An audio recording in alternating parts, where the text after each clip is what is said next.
Hello, എപ്പോഴും ബിരിയാണി മന്തി മാത്രമല്ല കഴിക്കുന്നത്, ഇടയ്ക്ക് ഇതുപോലത്തെ ഡെസേർട്ടും കാര്യം കഴിക്കുന്ന വീഡിയോ നമ്മളെ ചാനലിൽ ഇടണമല്ലോ. അങ്ങനെ വിചാരിച്ചിരുന്നപ്പാണ് നമ്മൾ നേരെ കടൽപ്പാലത്തിന്റെ അടുത്തുള്ള വ്രാപ്പിയിലേക്ക് ഇന്ന് വന്നത്. ഇവരുടെ മെനു കണ്ടിട്ട് എനിക്ക് സത്യം പറഞ്ഞാൽ ഒന്നും തിരിഞ്ഞിട്ടില്ല. അപ്പൊ ചങ്ങായി പ്ലേറ്റ്സിലെ കിൻഡറും പിന്നെ ഡിലൈറ്റ്സിലെ ബ്യൂണോ ബ്ലിസ് എന്ന് പറഞ്ഞ സാധനവും ഓർഡർ ചെയ്ത്. ഇതാ ഈ കാണുന്ന സാധനമാണ് നമ്മൾ പ്ലേറ്റ്സിൽ ഓർഡർ ചെയ്ത കിൻഡർ, ആൻഡ് ഇതാണ് നമ്മൾ ഡിലൈറ്റ്സിൽ ഓർഡർ ചെയ്ത ബ്യൂണോ ബ്ലിസ്.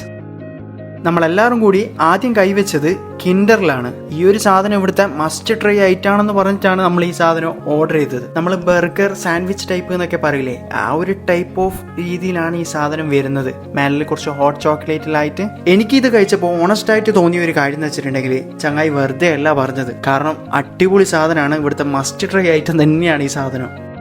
നമ്മൾ രണ്ടാമത് കഴിച്ച ഈ ബ്യൂണോ ബ്ലിസ് ഇതെങ്ങനെയുണ്ടെന്ന് ചോദിച്ചിട്ടുണ്ടെങ്കിൽ, പാറ്റേൺ ഒക്കെ ഏതാണ്ട് സെയിം ആയിട്ടാണ് നമുക്ക് തോന്നിയത്. മുകളിൽ നല്ല ഹോട്ട് ചോക്ലേറ്റും പിന്നെ താഴെ സ്പഞ്ചും പിന്നെ ഐസ്ക്രീമും ഇതൊക്കെ ആയിട്ട് നല്ല ടേസ്റ്റ് ഉള്ളൊരു ഐറ്റം തന്നെയാണിത്. ബട്ട് നമുക്കെല്ലാവർക്കും കിൻഡറാണ് ഇഷ്ടപ്പെട്ടത്. എന്നോടൊരു സജഷൻ ചോദിച്ചിട്ടുണ്ടെങ്കിൽ ഞാൻ നിങ്ങൾക്ക് റെക്കമെൻഡ് ചെയ്യുക കിൻഡർ ആയിരിക്കും. പിന്നെ ഇവിടുത്തെ മെനുവിൽ വെറൈറ്റീസ് ആയിട്ടുള്ള ഒരുപാട് ഐറ്റംസ് ഉണ്ട്. നമ്മളിവിടുന്ന് രണ്ട് ഐറ്റം മാത്രമേ കഴിച്ചിട്ടുള്ളൂ. നിങ്ങൾ ഇവിടുന്ന് കഴിച്ചിട്ടുണ്ടെങ്കിൽ അല്ലെങ്കിൽ കഴിക്കാൻ ഉദ്ദേശിക്കുന്നവരാണെങ്കിൽ നിങ്ങൾ കഴിച്ചിട്ട് നിങ്ങളൊരു ഫീഡ്ബാക്ക് എന്തായാലും ഒന്ന് പറയണം. അപ്പോൾ ഈ ഒരു ഷോപ്പിന്റെ എക്സാക്ട് ലൊക്കേഷൻ വരുന്ന നമ്മളെ തലശ്ശേരി കടൽപ്പാലില്ലേ, അതിന്റെ തൊട്ടരിയത്തായിട്ട് തന്നെയാണ്.